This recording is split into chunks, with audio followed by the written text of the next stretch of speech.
सभी साथियों को क्रांतिकारी जय भीम, नमो बुद्धाय, जय संविधान, जय मान्यवर साहब काशीराम जी। साथियों, आजाद समाज पार्टी भीम आर्मी भारत एकता मिशन के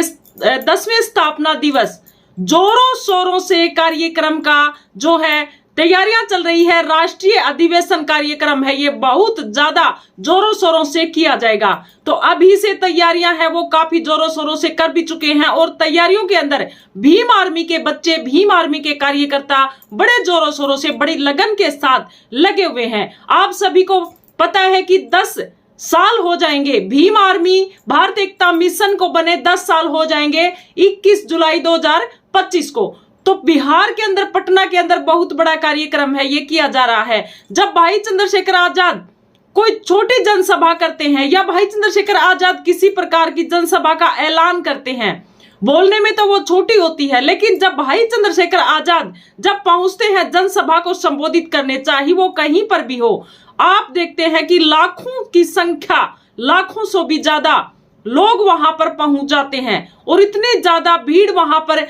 भाई चंद्रशेखर आजाद के दीवाने, भाई चंद्रशेखर आजाद का परिवार भीम आर्मी भारत एकता मिशन एक इतना बड़ा परिवार बन चुका है कि लगातार तन मन धन से भाई चंद्रशेखर आजाद के साथ है। तो ये जो भीम आर्मी की स्थापना है, ये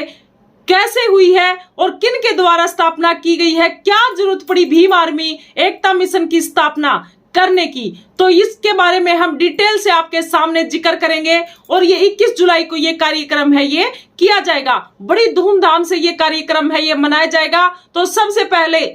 हम बता देते हैं कि भीम आर्मी की स्थापना है ये कब की गई थी। भीम आर्मी की स्थापना 21 जुलाई 2015 के अंदर हुई थी। तो अब 2025 चल रहा है, तो 2025 के दौरान 10 साल भीम आर्मी की स्थापना को हो गए हैं। तो यानी कि Bhim army mission, Azad Samaj party Kanshiram का जो मिशन है, भाई चंद्रशेखर आजाद और भाई विनय रतन जी के द्वारा जो इनकी स्थापना की गई है और काफी कार्यकर्ताओं के द्वारा जो इनको आगे बढ़ाया गया है, उन कार्यकर्ताओं को भी हम तहे दिल से धन्यवाद करना चाहते हैं। और भाई चंद्रशेखर आजाद और विनय रतन जो दिन रात अपने परिवार को छोड़कर दिन रात लगे रहते हैं और इस मिशन को इतना आगे बढ़ाया है,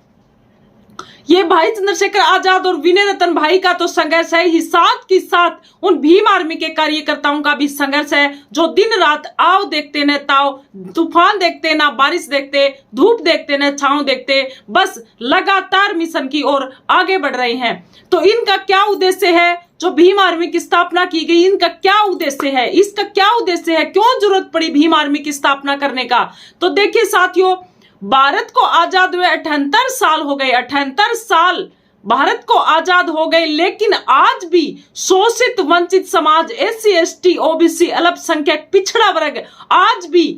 उन दल की गंदगी के अंदर फंसा हुआ है। जो कोई भी किसी भी की भी सरकार बन जाए, लेकिन उन दल की गंदगी से वो नहीं निकल पाते हैं, क्योंकि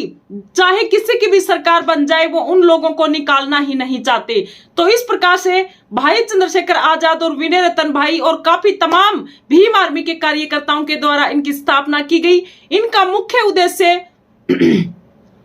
दलितों, पिछड़ों और अन्य समाज के हाशिए पर जीने वाले लोगों के अधिकारों की रक्षा करना था। भीम आर्मी के भारतीय समाज में व्याप्त जातिवाद, भेदभाव और सामाजिक असमानता के खिलाफ संघर्ष की ये शुरुआत की गई थी। तो भाई चंद्रशेखर आजाद आज भी आप देख सकते हैं कि अपने जिस प्रकार से भाई चंद्रशेखर आजाद लगातार काम कर रही हैं कि किस प्रकार से मेरे समाज को दबाया जा रहा है, किस प्रकार से मेरे समाज को जो है इस प्रकार के काम है वो झेलने पड़ रहे हैं। तो ये आजाद समाज पार्टी की जो उत्पत्ति ये 2015 के अंदर भाई चंद्रशेखर आजाद के द्वारा संवैधानिक अधिकारों की रक्षा, क्योंकि संविधान को किस प्रकार से तार तार किया जा रहा है, संवैधानिक अधिकारों की रक्षा और जाति गत के आधार पर, जातिवाद के तौर पर जिस प्रकार से जो इस देश के अंदर हो रहा है, जाति के तौर पर लोगों को जो जिस प्रकार से सताया जा रहा है कि आप तो शूद्र कैटेगरी के अंदर आते हो, आप तो इस जाति के अंदर आते हो, आपका ये अधिकार नहीं है, आपको कथा करने का अधिकार नहीं है, आपको धन रखने का अधिकार नहीं है, महिलाओं के जो अधिकार जो संविधान के अंदर जो दिए गए, उन संविधान के अंदर जो अधिकारों को भी किस प्रकार से हनन किया जा रहा है, ये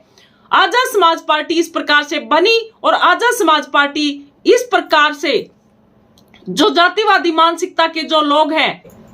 उनके साथ किस प्रकार से आंखों में आंख डालकर किस प्रकार से अपने हक अधिकार को छीन रहे हैं। तो भीम आर्मी भारत एकता मिशन भारत में एक बहुजन सामाजिक संगठन है। यह संगठन जाति, धर्म, धन संपत्ति या शक्ति को बढ़ावा देने के लिए नहीं, बल्कि स्वतंत्रता के लिए है, मानवीय गरिमा में सुधार के लिए, शिक्षा के लिए, स्वास्थ्य के लिए, रोजगार के मुद्दे पर कार्य करने के लिए और देश में सामाजिक व आर्थिक परिवर्तन के लिए इस मिशन को बनाया गया। भीम आर्मी एकता मिशन को बनाया गया। आजाद समाज पार्टी मान्यवर साहब काशीराम जी के विचारों को आगे बढ़ाने के लिए, महापुरुषों के विचारों को आगे बढ़ाने के लिए, बाबा साहब भीमराव अंबेडकर के द्वारा दिया गया संविधान उसकी रक्षा करने के लिए और महिलाओं को आगे बढ़ाने के लिए, उनके अधिकार दिलाने के लिए और शोषित वंचित समाज को जो दबाया गया है उनको ऊपर उठाने के लिए, शिक्षा को किस प्रकार से आप देख सकते हैं कि उत्तर प्रदेश के अंदर भी, बिहार के अंदर भी, पूरे भारत देश के अंदर भी स्कूलों को बंद किया जा रहा है, जिन स्कूलों के अंदर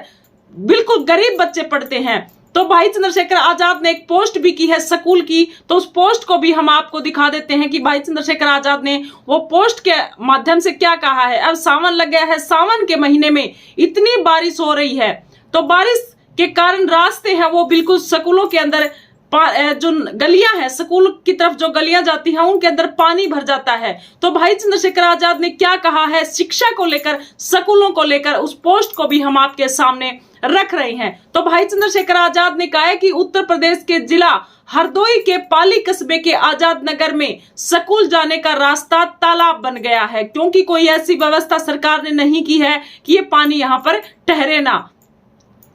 जिसमें छात्रों को स्कूल जाने में भारी परेशानी हो रही है। चले भाई चंद्रशेखर आजाद ने क्या कहा है, उन बच्चों को पोस्ट के माध्यम से क्या कहा है, चले जाओ बच्चों स्कूल, नहीं तो मुख्यमंत्री माननीय योगी आदित्यनाथ जी की शिक्षा विरोधी और जो ये सरकार है ये कह देगी कि रास्ता बंद कर देते हैं, इससे बाकी बच्चों को पढ़ने की सुविधाएं बढ़ जाएंगी, इस प्रकार से कि ये रास्ता बंद ही कर देते हैं। तो इस प्रकार से भाई चंद्रशेखर आजाद ने ये उन बच्चों को चेताया है जो बच्चे, गरीब बच्चे पढ़ना चाहते हैं, और भाई चंद्रशेखर आजाद उन बच्चों के लिए दिन रात काम कर रहे हैं कि मेरा गरीब समाज जब तक शिक्षा का अधिकार नहीं पाएगा, जब तक गरीब समाज शिक्षा नहीं पाएगा, तब तक आगे नहीं बढ़ सकता। आगे भाई चंद्रशेखर आजाद ने कहा है कि हद तो तब हो गई जब माननीय उच्च न्यायालय भी सरकार की हाँ में हाँ मिलाकर न कह दे कि इन बच्चों को पढ़ाने के लिए अगर सड़क बनानी पड़ी तो फिर तो गांव-गांव में सड़क बनानी पड़ेगी। यानी इन लोगों की, जो आरएसएस के जो लोग हैं, जो भारतीय जनता पार्टी की सरकार के जो लोग हैं, जो सत्ता के अंदर बैठे लोग हैं, वो उनकी आपस के अंदर एक ऐसी वैचारिक सहमति है कि आपस के अंदर हर बंदे के सेम विचार हैं। तो हम सभी साथियों से यही कहना चाहते हैं कि फिर हमारे वैचारिक विचार क्यों नहीं हो सकते, हम भी तो वैचारिक सहमति होकर, हम भी तो भाई चंद्रशेखर आजाद के साथ कंधे से कंधा मिलाकर वो मुकाम हासिल कर सकते हैं, जो मुकाम जो हमारे महापुरुषों ने हमें सपना दिखाया था, जो महापुरुषों ने हमें आगे बढ़ाने के लिए इतना संघर्ष किया था। तो भाई चंद्रशेखर आजाद आगे क्या कहते हैं, कहते हैं कि मेरा एक सवाल है माननीय उच्च न्यायालय के उन न्यायाधीशों से जो शिक्षा के संवैधानिक अधिकार आरटीई एक्ट 2009 के तहत प्रत्येक 1 किलोमीटर के दायरे में 300 की जनसंख्या पर एक स्कूल के प्रावधान को अस्वीकार करते हुए कहते हैं कि फिर तो 1 लाख स्कूल खोलने पड़ेंगे। आपके बच्चे बिना गाड़ी के अकेले रोज कितनी दूर पैदल जा सकते हैं। तो भाई चंद्रशेखर आजाद ने कितनी अच्छी पोस्ट की है, यानी कि भाई चंद्रशेखर आजाद को पता है कि अगर हम इसकी आवाज उठाएंगे कि आप यहाँ पर सड़कें बनवाओ, आप यहाँ पर ये करवाओ, तो फिर सरकार तो कह देगी कि अगर ऐसा है तो फिर तो पूरे गांव-गांव में सड़कें बनानी पड़ेंगी। तो भाई चंद्रशेखर आजाद ने कहा है कि अगर प्रत्येक 1 किलोमीटर के दायरे में 300 की जनसंख्या पर एक स्कूल के प्रावधान को अस्वीकार कर सकते हैं तो फिर तो 1 लाख स्कूल खोलने पड़ेंगे, यानी कि 1 लाख मंदिर खोल सकते हैं और 1 लाख स्कूल खोलने में ये सरकार हिचकिचाती है। स्कूल खोले हुए स्कूल भी ये सरकार बंद कर रही है। तो आपके बच्चों की शिक्षा को किस प्रकार से, ये आप देख सकते हैं, ये कीचड़ किस प्रकार से भरा हुआ है, तो ये स्कूल के बच्चे किस तरह से परेशान हो रहे हैं। तो भाई चंद्रशेखर आजाद ने कहा है कि आपको कितनी भी परेशानी झेलनी पड़े, आप चले जाओ, स्कूलों के अंदर चले जाओ, चुपचाप चले जाओ और शिक्षा को ग्रहण करो। तो भाई चंद्रशेखर आजाद की बातों को आपने मानना पड़ेगा। और भाई चंद्रशेखर आजाद ने ये जो भीम आर्मी की स्थापना का जो कारवा रखा, जो मिशन रखा, ये भाई चंद्रशेखर आजाद के अंदर क्या ललक थी। क्योंकि भाई चंद्रशेखर आजाद ने जब सहारनपुर के AHP नाम के एक महाविद्यालय में भाई चंद्रशेखर आजाद ने एडमिशन लिया, तो वहां पर दलितों के साथ जो भेदभाव होता था, यानी कि भाई चंद्रशेखर आजाद तो बचपन से ही ये देख रहे थे कि किस प्रकार से दलितों के साथ इस प्रकार का काम हो रहा है, भेदभाव हो रहा है। तो दलित छात्रों को क्लास में बैठने के लिए अलग सीटें दी जाती थी और सभी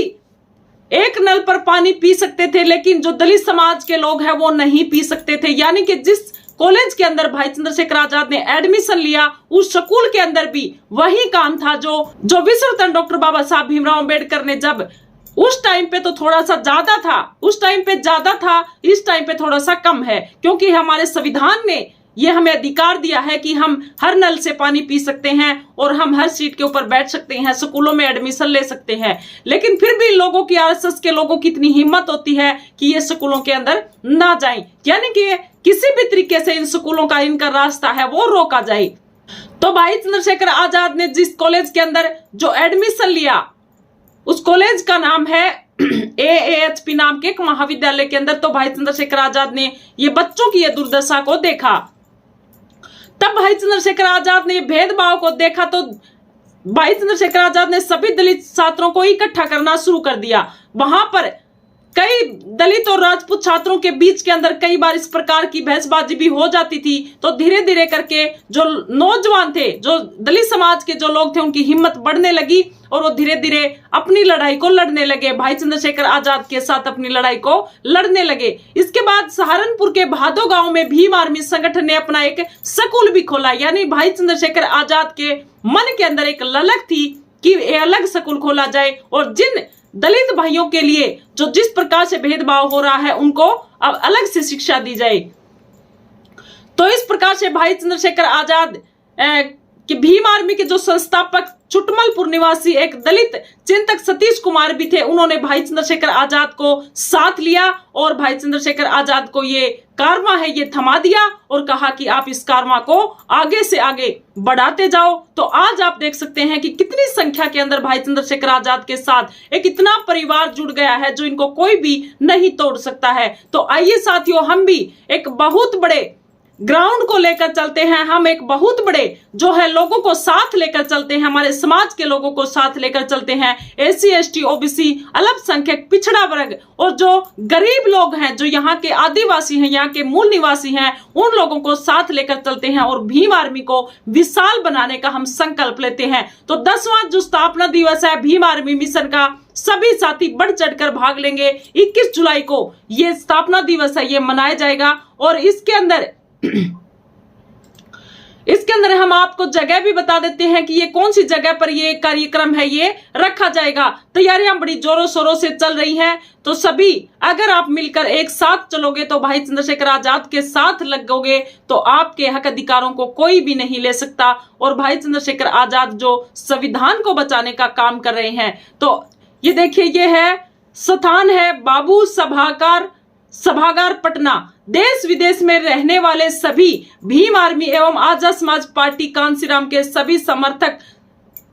साथीगण सादर आमंत्रित हैं। तो देखिए, ऐसे स्थापना दिवस, ऐसे कार्यक्रमों के ऊपर न्योता भी नहीं दिया जाता, खुद ब खुद चले आना, यही हमारा प्यार है और यही भीम आर्मी के साथ जुड़ने का हमारा जो मिशन है वो आगे बढ़ सकता है। तो आइए हम सभी मिलकर हमारे महापुरुषों को नमन करें और महापुरुषों के मिशन को आगे लेकर चलें। वो महापुरुष जो संत के रूप में भी पैदा हुए, जो संत के रूप में संत श्रोमणी गुरु रविदास जी महाराज, संत कबीरदास जी महाराज, संत घासीदास जी महाराज, कई ऐसे संत इस देश के अंदर पैदा हुए जब उस टाइम पे इतना जातिवाद था और उस टाइम पे लड़ाई लड़ना हक अधिकारों के लिए, अपने समाज के लिए कोई छोटी बात नहीं है। और उसके बाद में हमारे देश के अंदर इतने महापुरुष पैदा हुए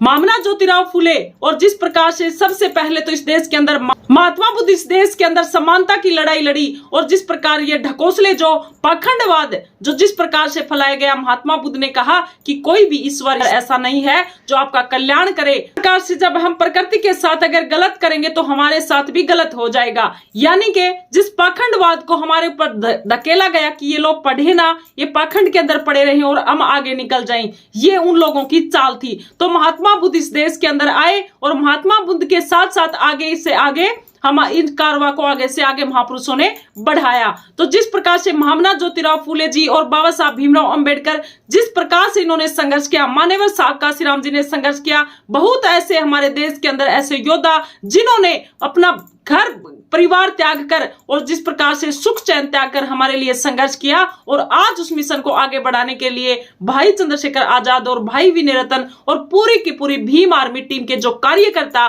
जो दिन रात लगे रहते हैं, आज एक परिवार इतना बड़ा बन गया है। तो आइए हम सभी मिलकर 10वें स्थापना दिवस का राष्ट्रीय अधिवेशन कार्यक्रम के अंदर भाग लें और बढ़ चढ़कर भाग लें और एक विशाल कार्यक्रम हम इस देश के अंदर स्थापित करें। तो इस प्रकार से ये जो मिशन है ये आगे तभी आगे बढ़ेगा जब हम सब मिलकर संघर्ष करेंगे और इकट्ठा रहेंगे। तो आइए हम सभी साथी मिलकर 21 जुलाई को बाबू सभागार पटना के अंदर पहुंचते हैं और भाई चंद्रशेखर आजाद का हौसला बुलंद करते हैं ताकि वो हमारे बच्चों के लिए वो सुख सुविधाएं प्रदान कर सकें जो हमारे बच्चों से हमारे से सदियों से जो छीनी जा रही है। इसी के साथ सभी साथियों को क्रांतिकारी जय भीम, नमो बुद्धाय, जय संविधान, जय मान्यवर साहब काशीराम जी।